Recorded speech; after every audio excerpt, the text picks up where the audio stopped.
Olá, Linhares, Espírito Santo, sejam todos bem-vindos. O programa Ronda está começando para você que gosta de ficar muito bem informado. Fiquem conosco, daqui a pouco eu vou trazer todas as informações que movimentam o estado desde ontem e movimentam a cidade de Linhares também. Antes, deixa eu falar com a minha produção. Tudo bem, gente? Bem-vindos. Nós vamos focar daqui a pouco, aliás, eu já quero começar com imagens agora, porque um caso de grande repercussão em todo o estado e até todo o Brasil veio à tona mais uma vez. Juliana Salles, a mãe dos garotos Cauã e Joaquim, foi posta em liberdade desde ontem. A liberdade saiu ou foi divulgada por volta de 4 horas da tarde de ontem. Mas a informação nova que nós temos é que Juliana já deixou o presídio feminino onde estava e já tomou o destino que nós até então não conhecemos. A Justiça concedeu, portanto, liberdade a ela e é uma liberdade provisória. Aí, a defesa do casal, vendo que houve sucesso nesse pedido, tem uma nota aqui que daqui a pouco eu vou ler. Já divulgou uma nota e essa nota fala sobre os próximos passos dessa luta grande para libertar Juliana Salles e George Alves. Mas nós confirmamos, portanto, que a Justiça concedeu essa liberdade. O pedido de revogação da prisão de Juliana foi feito pela defesa durante a audiência do dia 23. Nós estávamos lá no dia 23. Com base nos depoimentos e nas provas que acabaram sendo produzidas. O juiz do caso, André Dadalto, primeira vara criminal da cidade. Eu não tenho aqui as motivações. O que teria motivado o juiz a conceder a liberdade para a Juliana? Bem, mas daqui a pouco eu vou falar mais a respeito desse caso e eu vou ler uma nota da defesa. O que é que a defesa está dizendo? O que é que ela vai fazer? Quais são os próximos passos? Daqui a pouco a gente fala mais. Ainda hoje eu falo sobre direitos e deveres e hoje é para o consumidor. E entrevisto a deputada estadual Eliana Dadalto, que vai falar sobre a estadualização do nosso HGL. Coloque a imagem para mim do HGL. Nós estamos esperando a estadualização deste hospital. É grande, viu? Só que tem uma boa parte dele bastante ociosa e muito ociosa. Claro que nós esperamos mais atendimento, a gente quer menos fila, como a gente está vendo aí. Mas há um processo de estadualização. Em que pé está o processo de estadualização? Essa foi uma matéria que fiz, onde eu visitei todas as áreas desse hospital. Todas as áreas. E vi que há espaços de fato bem ociosos. Ainda hoje eu falo mais a respeito disso. É assim que nós começamos, queridos, no rádio ou na TV. Fiquem conosco, a notícia chega até você.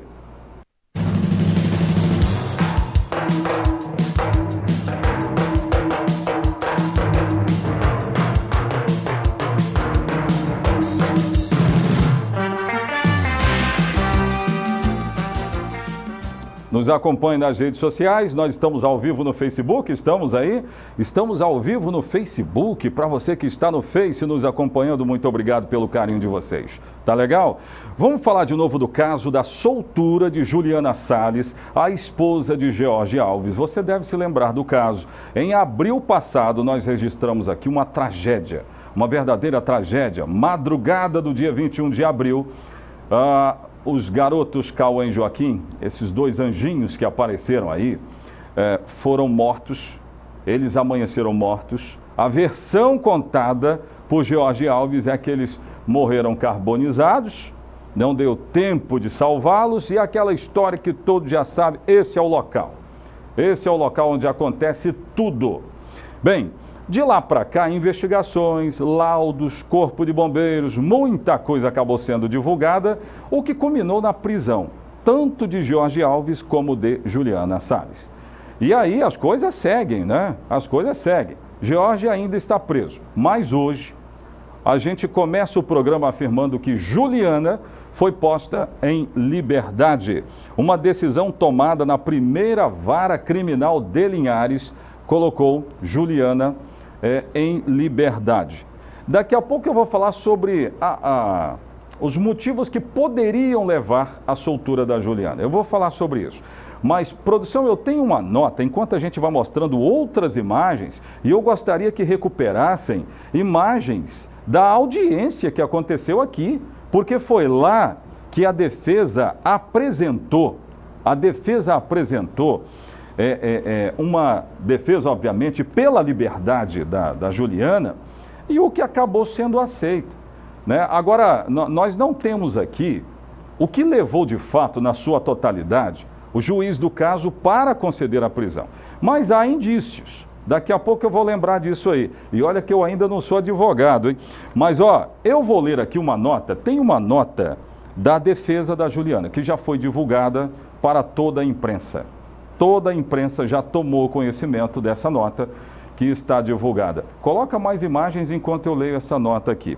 Diz assim, a defesa de Juliana está imensamente feliz e grata a Deus pela justiça feita pelas mãos do sábio julgador André Dadalto, que deferiu pedido de relaxamento de prisão da mesma diante o excesso de prazo para a instrução processual, bem como pela produção das provas apresentadas até agora, que reforçam o relatório policial que dizia que Juliana nada tinha a ver com a morte dos seus filhos. Ela é mais uma vítima de toda a tragédia ocorrida em 21 de abril deste ano. Segue a nota, é a defesa da Juliana. A vitória não foi completa, vez que a revogação em face a Georgeval não foi deferida, mesmo estando ele preso há mais tempo que Juliana. A defesa pretende interpor habeas corpus em favor do mesmo. Então, a leitura prática, fechou a nota. A leitura é a seguinte: a defesa está dizendo que vai impetrar habeas corpus, pedindo a liberdade também de Georgeval, depois do sucesso nas alegações pedindo a liberdade da Juliana. Aí já são imagens do dia 23, né? Foi exatamente no dia 23 onde a defesa apresentou argumentação em favor da liberdade da Juliana, né? Então foi isso que aconteceu. Com relação a Georgeval, o caso segue em sigilo absoluto na justiça, portanto, a gente não tem aqui muitos dados, muitas informações.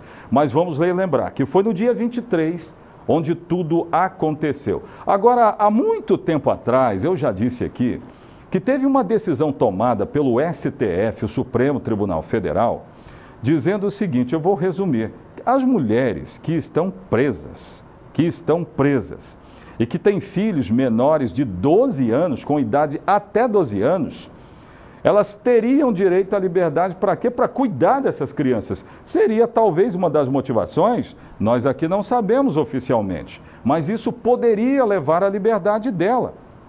E um outro detalhe muito importante que me chama a atenção. A própria polícia no inquérito, ela não colocou a Juliana diretamente como envolvida no caso. Quem faz isso, o entendimento muda quando o caso segue para o MP. Seguiu para o MP, aí mudou. Mudou a história toda. E a Juliana, assim, acabou sendo presa, né? Ela acabou sendo presa nessa mudança de entendimento. Então, ali já se avizinhava, na minha opinião, que a liberdade de Juliana poderia acontecer a qualquer momento. Poderia acontecer. Não estou dizendo que é culpada não, viu, gente? Eu não estou fazendo defesa. Eu só estou dizendo que, pelo que percebi, dos passos que percebi do inquérito, alguém poderia trabalhar pela liberdade dela e foi exatamente o que aconteceu. E o que eu estou dizendo aqui, eu já disse antes. Agora seguem, né, as audiências. Tem uma outra audiência já marcada para o Georgeval, acredito que Juliana também estará, em novembro. Tem uma outra já marcada para novembro. Mas aí, Juliana já em liberdade. Como eu já disse, nós não sabemos para onde foi a Juliana. Claro que por uma questão de segurança também, nós acreditamos nisso. e segue essa briga judicial. Os embates judiciais são interessantíssimos e a gente precisa daqui acompanhar. Mas ela saiu hoje de madrugada. Eu tenho fotos aí de uma manifestação que aconteceu na Grande Vitória. Familiares do Cauã colocaram fogo em pneus em uma das principais avenidas da Grande Vitória. É um protesto dos familiares do Cauã, né? O pai dele, o Rainer Budkowski, que já conversou comigo quando esteve aqui na cidade de Linhares, e diz que não concorda com nada que não seja a prisão e a condenação dos dois. E o trânsito ficou lento por cerca de 1h e 10 minutos, mas já voltou ao normal, né, gente? Já voltou ao normal. Então é isso, teve até manifestação, portanto. A gente só atualizando esse caso. Juliana segue em liberdade, portanto, provisória. A defesa disse que vai pedir também a liberdade de George Alves. Vamos acompanhar o caso. Daqui a pouco de volta eu vou trazer o quadro Direitos e Deveres até você. Sai daí não, volto já já.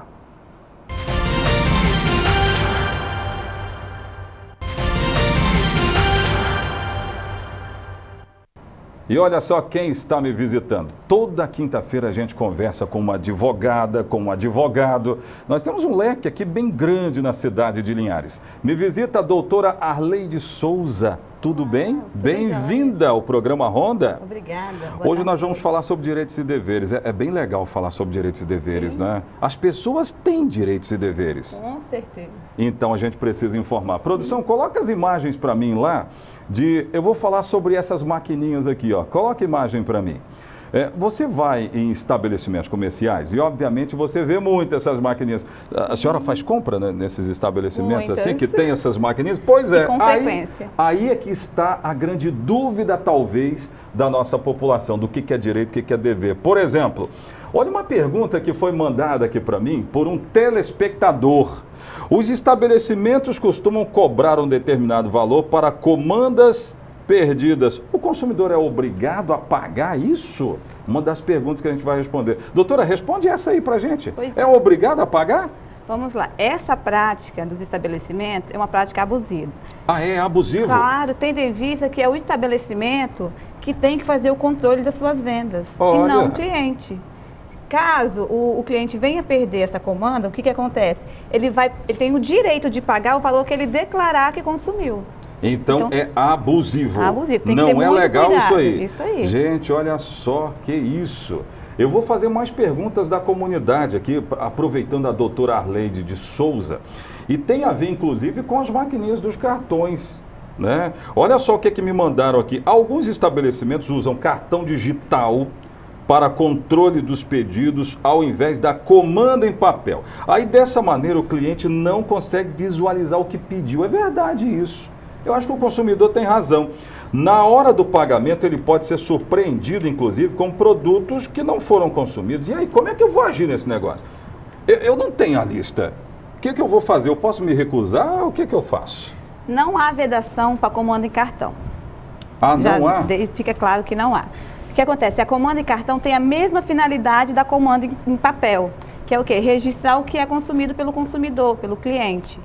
Então, caso, ao receber a conta, depois, né, de ser consumida, depois de efetuar uma compra, se ali tiver algum produto que o cliente não consumiu, ele deverá chamar o responsável pelo estabelecimento e pedir a retirada desse produto. É uma conferência comum, igual uma conta de papel.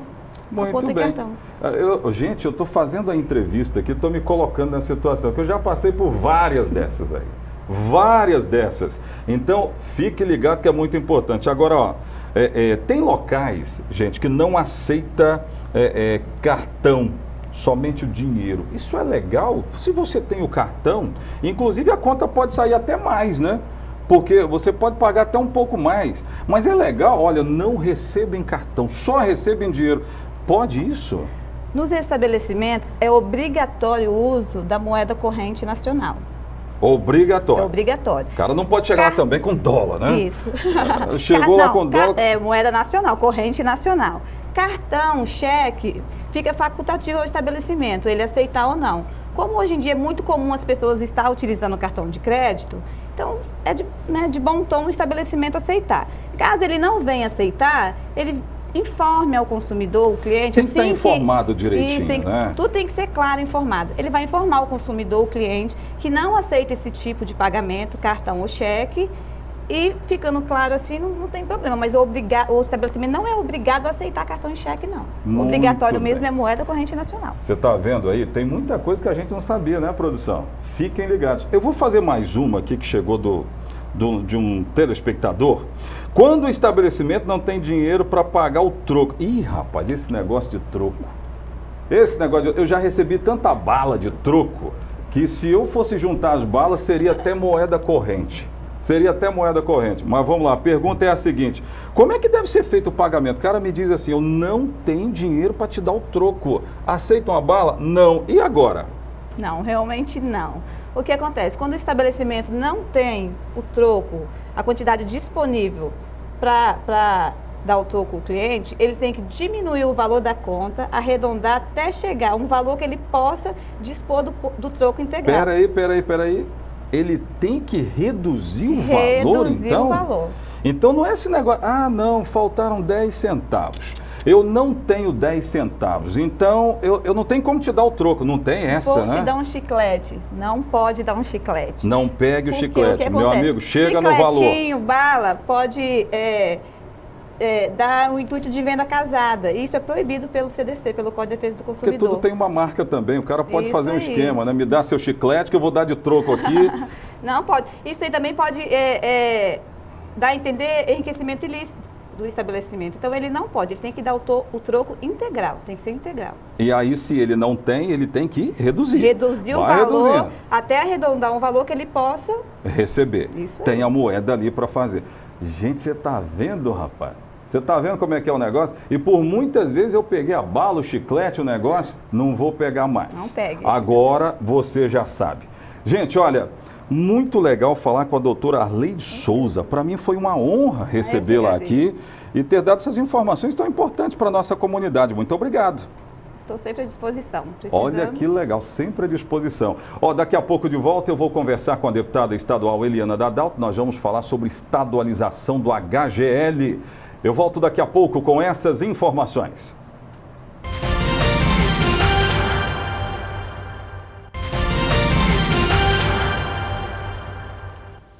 Então, eu vou conversar agora com a deputada estadual Eliana Dadalto, que já está aqui conosco. Tudo bem, Eliana? Seja bem-vinda. Tudo bem, Oséias. Obrigada pelo convite. É sempre bom recebê-la aqui. Antes de conversar com a Eliana Dadalto, gente, eu vou falar de uma coisa que não é muito legal, não.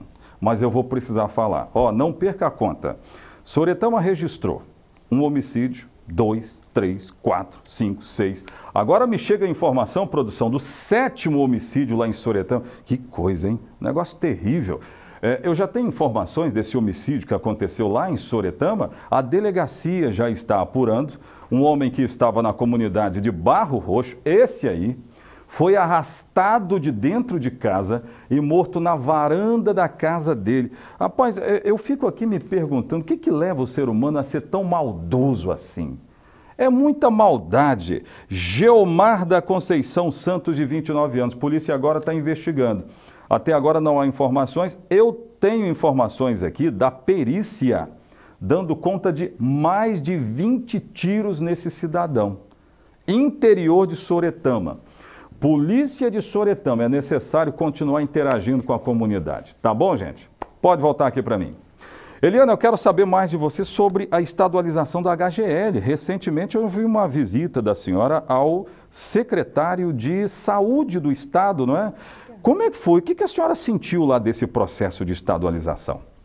Eu estive na Secretaria de Saúde, Ricardo Oliveira, em que me passou que está na fase, porque eu fiz indicação também ao governo e um requerimento de informação de como está o processo de estadualização. Porque é necessário agora fiscalizar como está esse processo, né? Uma coisa é você assinou, mas como é que está esse processo? Então aí é que entram os nossos legisladores fiscalizadores, é isso aí. Isso, eu estive lá no gabinete dele cobrando, porque dia 11 de setembro foi anunciado a estadualização. E aí, dessa forma, eu fui lá segunda-feira, fiz essa agenda com o secretário para ver como é que está o processo. E daí ele me deu a resposta que está ainda em fase de escrituração, ou seja, o imóvel será transferido do município para o Estado. É a fase burocrática, né? Mais a fase burocrática. É uma fase burocrática que, na verdade, tem que haver esse passamento, tem que haver esse recebimento para o governo do Estado, para que, enfim, ele possa dar o trâmite que, de fato, vale, que eu estou vendo que vai ficar para o ano que vem, deputada. Você tem uma previsão dessa? Sim, ele me passou que dentro de 6 meses há condições, claro que vai ficar para o próximo governo, de colocar, de fato, o HGL a atender de forma que seja gerida pelo Estado.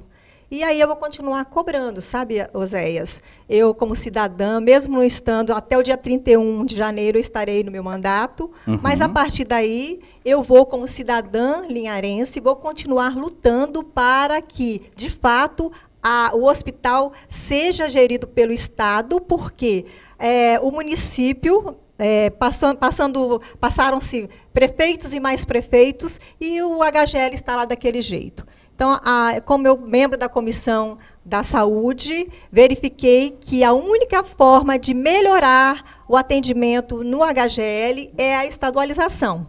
Tem salas ociosas, pode ampliar, inclusive o próprio secretário falou isso, me passou essa informação. Ele mesmo admitiu isso. Admitiu, né? Pode-se ampliar mais leitos, como também centros cirúrgicos ali. Então, eu vejo que há possibilidade de melhorar a qualidade de vida do nosso povo, não só de Linhares, mas de toda a região vizinha que é atendida no HGL. Inclusive, nós mostramos imagens aí, produção, exatamente desses espaços que estão meio que ociosos no HGL. Eu fiz essa reportagem aí, que nós estamos mostrando. Olha esse espaço. Dá para morar aí dentro, gente. Não é uma família só não, viu? Dá para morar um monte de gente. Olha como é bonito o HGL. A ideia do HGL é de um hospital grandão. Quem está fora aqui do município de Linhares e até do estado, tem muita gente nos acompanhando fora daqui, vê o HGL e diz, nossa, rapaz, Linhares tem um hospital lá para atender o dobro da população que tem. Mas, infelizmente, da forma que está, não há essa capacidade. E é isso que nós estamos falando. Bom lembrar, Eliana, que outros municípios têm hospitais estadualizados, né? Por que não Linhares, né?